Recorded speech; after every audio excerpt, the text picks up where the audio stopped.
Welcome back, folks. Sheepdog Smokey here, and this one is kind of what I hope to be producing when I really get going on my classroom series.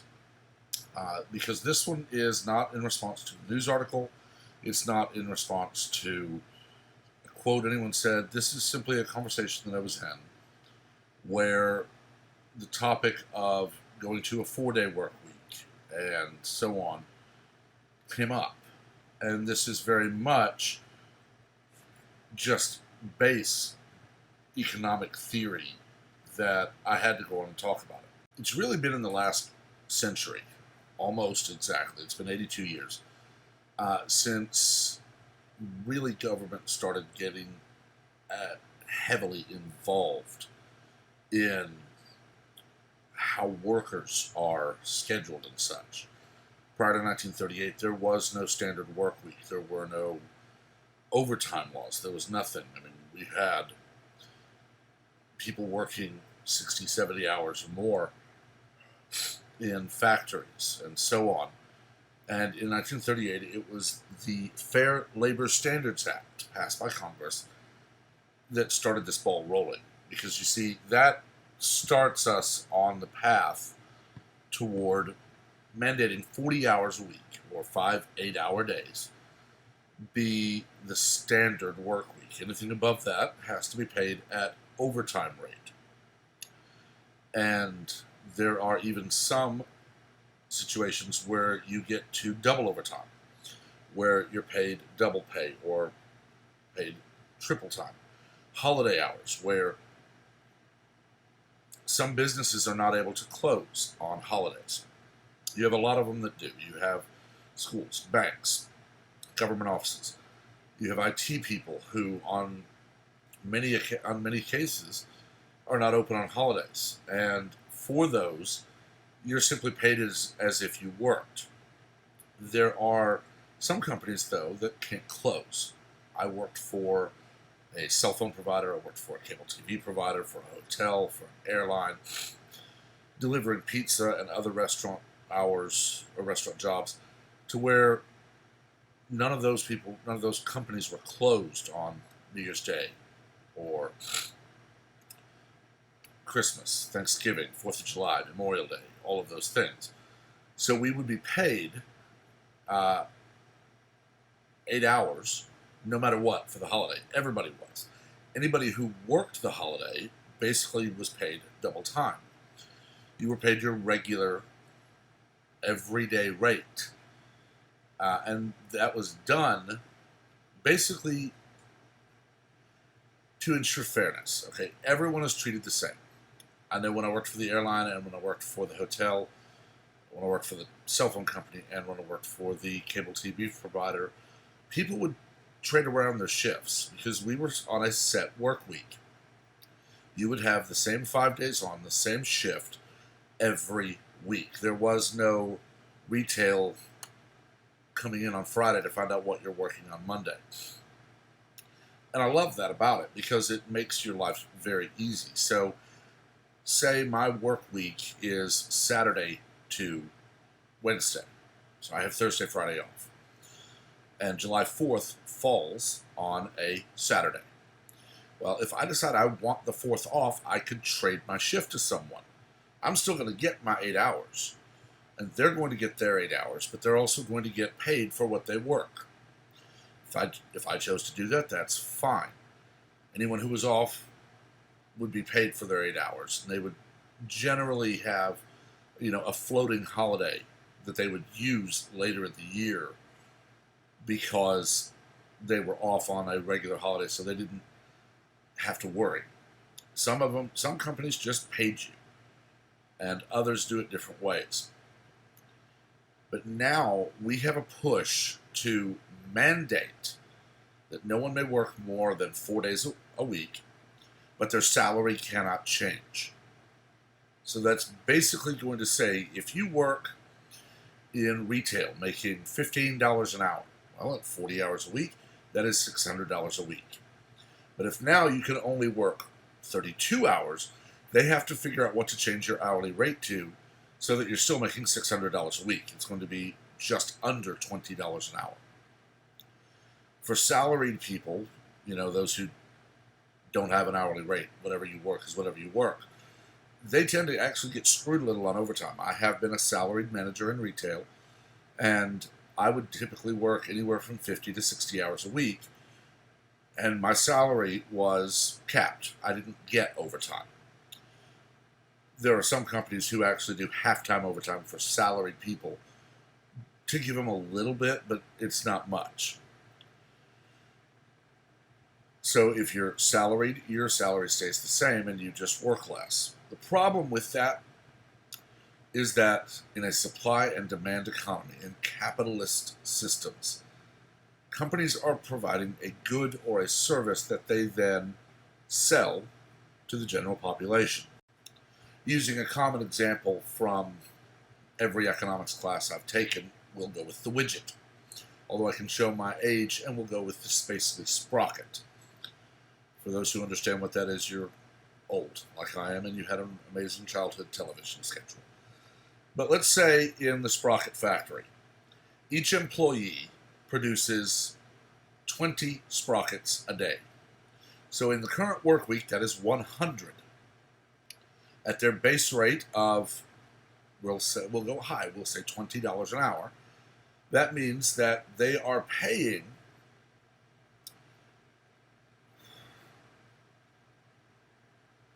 $800 a week. Sorry, I had to do math. $800 a week for 100 sprockets. With the new mandate, though, they would be paying $800 a week for 80 sprockets. So the price of that sprocket has to go up to ensure that now 80 would produce enough money to buy the materials, run the factory, to maintain all of the machinery, to pay the employee, and to produce a profit. Regardless of what anyone tells you, companies are in business to make a profit. Yes, the shareholders do get a dividend, which is to say they earn, by owning stock and investing in the company, they earn a bit of the profit back. That's not the only place it goes. If a company is growing and their profits are going up, they're going to build more factories, or they're going to expand their operation. They're going to upgrade machinery. They're going to use that money to upgrade their business to make more money. I have worked for many of those types where a good amount of their profit goes right back into the company. When you look at pizza delivery, if you look at Domino's, Pizza Hut, Papa John's, any of the others out there that are your local eateries delivering pizza to you, if their profits go up, they can open a second store, which will employ more people, which will make them more money. They can upgrade their ovens to cook faster so that more pizzas get produced every hour. A lot of the ones I've worked for that have that mindset also return their good fortune to their employees. I have only worked for, I believe, 2 companies that did not have some form of annual bonus. The bonus is calculated by any number of factors. Your time on the job, your position, whether you are management or worker drone, your performance, your customer reviews, everything and anything that they want can go into what percentage of the pie of their profits that they are returning to their employees, what percentage each gets. They give employees pay raises, some of them annually, some of them are simply performance-based, where if you prove you are worth more, you will get more. Companies who do that, return part of their profits to their employees and treat their employees well, they have very low employee turnover. I have worked for companies where I would have someone new on the crew every week, almost. If you look at what the position of burger flipper at McDonald's is supposed to be, you should get at least half of your crew replaced every year. Okay, 16 and 17-year-olds, your juniors and seniors in high school, when they are able to actually get a real job, they get those jobs working very low skilled jobs. They are ringing on a register. They're tending a food line at McDonald's. They are doing things like that. But when they graduate high school, you should see them move up, to shift leader or manager or whatever it may be, or move on to another job. I know many of my friends in high school, like myself, worked those low-skill jobs through high school, whether it be what I did, which was when I turned 15, showing my age again, I could get a job, so I went to work for a pizza place.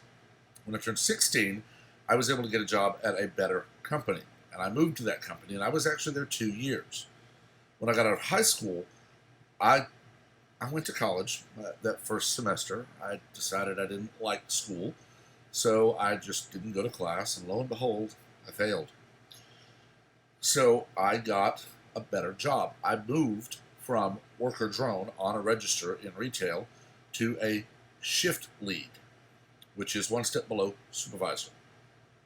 From there, it was in a photo lab. From there, I moved up to a lab assistant manager, ultimately got my own lab. But when I moved from worker drone to shift lead, they had to hire a new worker drone. When I went from shift lead to supervisor, they had to promote to a new shift lead. I got my own lab, they had to replace me as an assistant manager. That's the kind of turnover you want to see in a business, where you're keeping people and they're moving up. Worker drone should never be a career. I got off on a tangent there. My apologies. But companies do return profit to their employees because they know they need to keep them. It's cheaper to keep an employee than it is to train a new one. With this new mandate, though, if we look back at 1938, with the basically mandate of 40 hours being the standard work week, anything above requiring overtime, if we now change that to 32 hours or a 4-day work week, then you are going to see costs go up, and therefore you will see services and products cost more. Now, of course, people say that companies are just being greedy. No, they're not. They are making decisions that are necessary decisions to keep the company in business.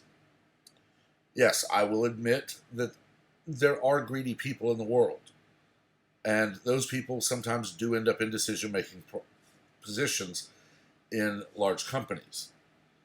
But as a whole, Walmart, Target, Kroger, they're not just, we're only here to make money. It doesn't matter if we turn over 1,000 employees a month. They don't think like that. They want to make a profit, because if they make a profit, then they get a bonus and they can pass that down and they can keep their employees instead of having to train new employees all the time. But if we look back at actual product production, and we'll take a real one this time, Wrangler jeans, as of right now, still produced in the USA. So if Wrangler or Ruger Firearms, if they have to start hiring additional people because now they can't work as many hours before they go into overtime, which drives costs up more than hiring a new person, the cost of the product is going to go up.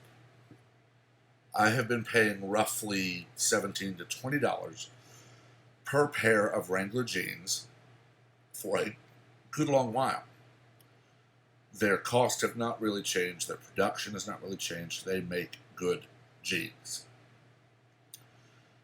If all of a sudden they lose 20% of the production, but they don't lose any cost, then the Wranglers are going to have to go to $25 an hour, or $25 a pair, to compensate for the additional cost. I'm all for saying, if you want to offer a 4-day work week, that's fine. We're not going to mandate that the 4-day worker make the same amount as the 5-day worker. That is just wrong. The hotel I worked for, way back in 2001, actually offered the overnight shift, uh, phone operator, busboy, hallway trash collector, newspaper delivery guy. And basically, we were everything but front desk or maintenance because everything else was closed. They offered myself and the other young man who worked overnights a 4-day work week on a 10-hour shift. So instead of 11 to 7, I worked 9:30 to 7:30. And I worked it 4 days a week. The other young man that was with me on that shift did the same, and we decided we would alternate our days off. We would do 8 on, 6 off. It was glorious. And neither one of us had a problem with it. There were times, of course, when one would be sick and someone else would come in, and they would only work the 8-hour shift on that person's sick day. And it didn't matter because they would work 11 to 7. The shift was covered because the other shifts were 7 to 3:30 and 3 to 11:30. So it didn't matter that they weren't working 10s if one of us got sick. We didn't get sick a lot at that job, so we had our amazing schedule. So if a company now wants to say, if you want to be a 32-hour-a-week, 4-day-a-week person, that is still considered full-time.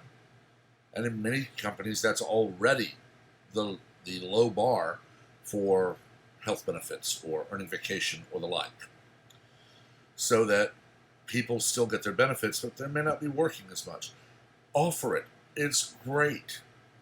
You'll have a lot of people that may take a second job to earn a little extra money for a couple of years to, build a house or buy that dream car they've always wanted, whatever it may be. You'll have college kids loving you because they'll be able to work Friday, Saturday, Sunday, Monday, and do all of their classes on Monday, Wednesday, Friday.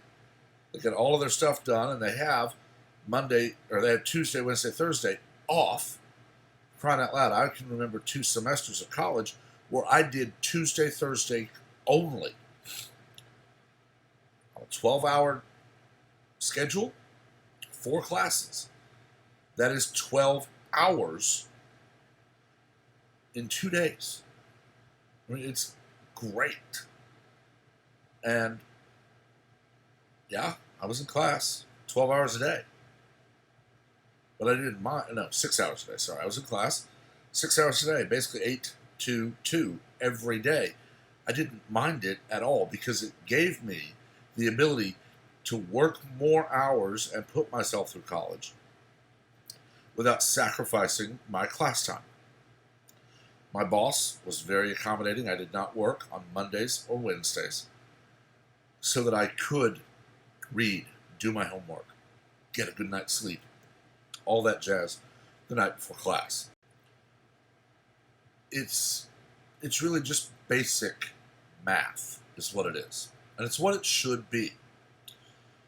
I'm never going to say that the government should not try to protect workers, but when you mandate that you must lower the number of hours someone works a week, but you cannot lower their pay, you're just mandating that the cost of goods and services go up. I can tell you from working, and I worked at 2 different pizza places. The cost of a medium, 1-topping, hand-tossed pizza is about $3.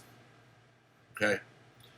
Goes to about $3.50, $3.75 when you start adding other toppings, depending on the topping. You're paying about $8 plus delivery fee, plus taxes, tip, which you should do. Because the company makes a profit, and they have to pay their employees and so many other things. If all of a sudden they're still paying the same amount to produce those pizzas, but they're having to hire on additional people because they're not going to allow overtime at 32 hours, then the cost of the pizza then goes to $5. So you're not paying $10, $11 for a medium, 1-topping pie. I pay more for jeans than some of my friends. I pay a lot less than some too, because I buy Wrangler for 2 reasons. One, I'm used to them. They're very comfortable. And two, they're made in the United States. I'm not going to buy something that I don't want to support. My t-shirts. I buy these from people who produce them locally, or I get them from gun show people or YouTuber t-shirts. You'll probably know from watching that I have a lot of Demolition Ranch t-shirts just because I like the designs. But when I go to a store and I look for t-shirts like at Walmart, I'm looking at where they're made, especially now. And I'm paying more than I was. I'm not buying the cheap cotton t-shirt produced in Mexico or Canada or Ghana or wherever by a sweatshop. I understand this is screen printed. Some worker drone threads it onto a machine, it spins, gets paint smeared on it, spins another coat, all the way around. Worker drone pulls it off, lays it on a tray, it goes through a dryer. Worker drone pulls it off, stacks it. Another worker drone uses an auto folder machine to package it. That's still 4 people to produce this shirt. And they produce a lot of them every hour. The cotton is not horribly expensive and the paint is neither. So I generally pay anywhere from $7 to $8 a shirt. And that is from buying the cotton to making it into a blank shirt to selling it to that company to applying the paint to running the machinery, paying the workers, buying and using the packaging and shipping to a store or me. And I still pay about $8 to $10 a shirt. I could get them cheaper, but I don't want to. But I don't want the government to come in and say, oh, you have to lose 20% of your workforce, but you're not allowed to lower pay commensurately.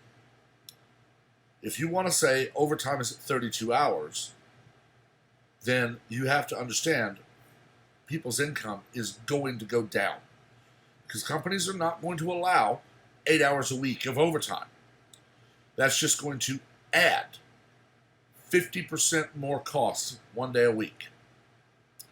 You go from a 40-hour paycheck to a 44-hour paycheck overnight. And they're not going to accept a 10% increase in cost without passing that cost on to the consumer. I will argue until the day I die against socialism because I have looked at history and I know what it does. It is one of those things that is a wonderful idea on paper. The second it is put into practice, it fails utterly. The old quote, socialism works in 2 places. Heaven where they don't need it, and hell where it's already doing exactly what it should. Look at the USSR, look at Cuba, look at China, look at Venezuela. Socialism destroys countries. China simply has enough worker drones that it will take a little bit longer. In Russia, the people rose up, overthrew the oligarchy, the monarchy and royal family, installed who they thought was going to be their advocate, but ultimately it was someone who decided, I'm running the show, I'm worth more. You worker drones are just worker drones. You don't need what I need. And over the course of 3 decades, it evolves into block housing and just a benighted country where the people are all but broken. And in 1992, it fell. It ended. And Russia is still recovering. Venezuela is going through the crash right now.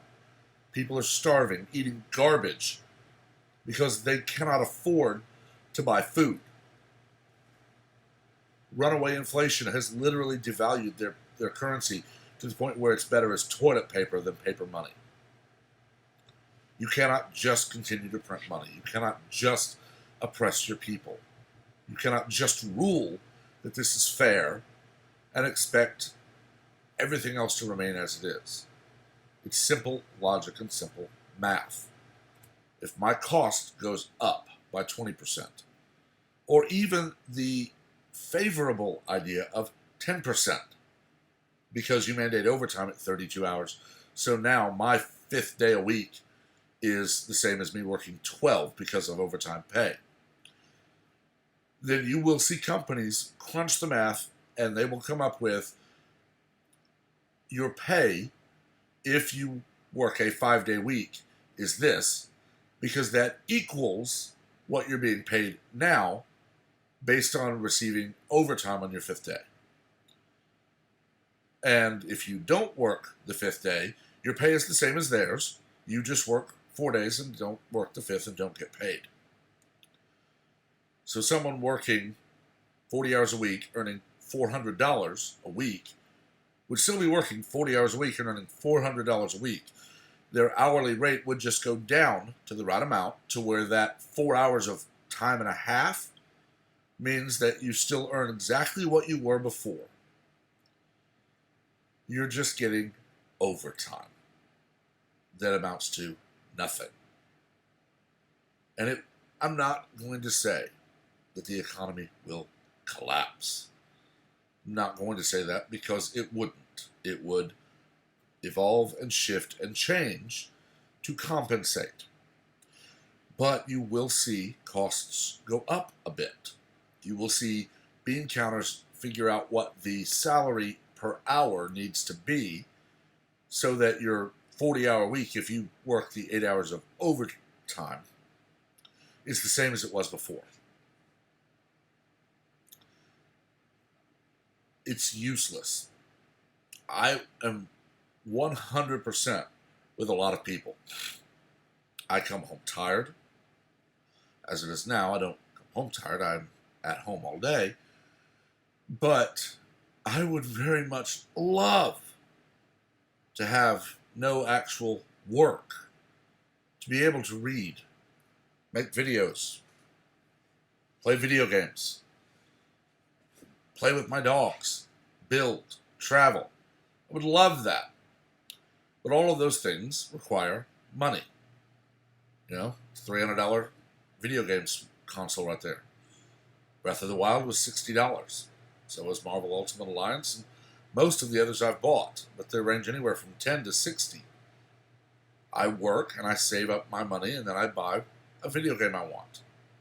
I've already got $100 planned if we ever get the Breath of the Wild sequel. It's just the way I think. I have to think that I need this to do that. So I have to find a way to get this so that I can do that. That right now is I go to work. I do my work, clock in, I clock out, I get paid. If I take sick days, I have to use my time off, my vacation basically. If I want a vacation, that means I need to work through those headache days or whatnot and save up that time so that I can take a break. You can choose to work less, but you also will be choosing at that point to earn less. The economy is not about treating everyone fairly. When it comes to you work 30 hours a week, you work 40 hours a week, you both get the same pay. That is absolutely wrong. It's just as wrong as saying the next president must be female. Because that literally says that it's only fair if we exclude roughly half the population from consideration. It's also very much a window into the Democrats because Sarah Palin was running for vice president. They attacked her mercilessly. I proposed way back when that Dr. Condoleezza Rice, I would vote for her. And people said, well, no, she doesn't represent women. Why? Because she's not a Democrat. It's the same theory here. When you mandate that you must cut your workforce by 20%, but you must still pay them the exact same they're being paid now, that will increase cost. That cost will be passed on to the consumer. It also would mean that companies don't upgrade equipment as often. For an IT company, maybe they don't buy new computers until they need to buy 20 of them. That will affect them, trust me. For Wrangler, they would not maybe replace a sewing machine until it literally broke into pieces and fell on the floor. But then they're down at that station until they get the new machine. Production may be cut. It's a cause and effect thing that the proponents of a 4-day work week ignore. They screech and yell and they throw out, well, if you just make them treat people right.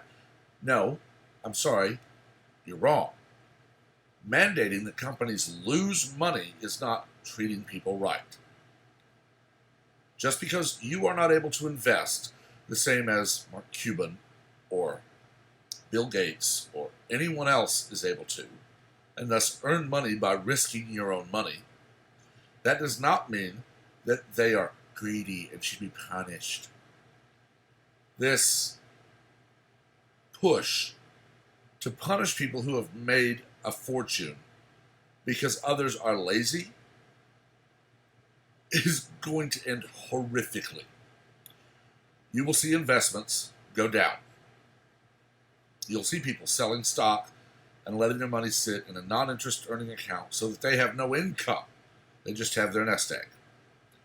When that happens, you would then see a net worth tax proposed. We're just going to take half of your money. And then from there, we're going to take more and more and more. Then we're going to start seizing homes and businesses and mandating that you can't quit your job. And all of a sudden, we are communist Russia. I really hope we never get to that. Thank you for watching this indulgence in class time. It is somewhat along the lines of what I intend to produce. Once I have enough material to where I can make enough videos to be on a schedule and hold that schedule. When it comes to doing research and putting together basically what will amount to lectures, I am somewhat of a perfectionist. I want to double, triple, and quadruple check all of my facts.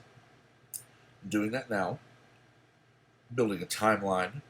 Then I can find my topics. Then I can research each one, come up with that outline, and from there start producing the videos. We're getting close, so keep an eye out. Please like and share the video. This one is, like I said, it was a bit different, and we want to widen the conversation so that we can get more comments. As always in the comments, be civil. We can discuss, dissent, and debate without devolving to toddler tactics of throwing a fit. Or we should be able to. You want to, remember, subscribe, turn on notifications so that you get notified when something posts, and so that you're part of the channel for the giveaway at 500, 1,000, and 1,500 subscribers. Until next time, everyone have a wonderful day.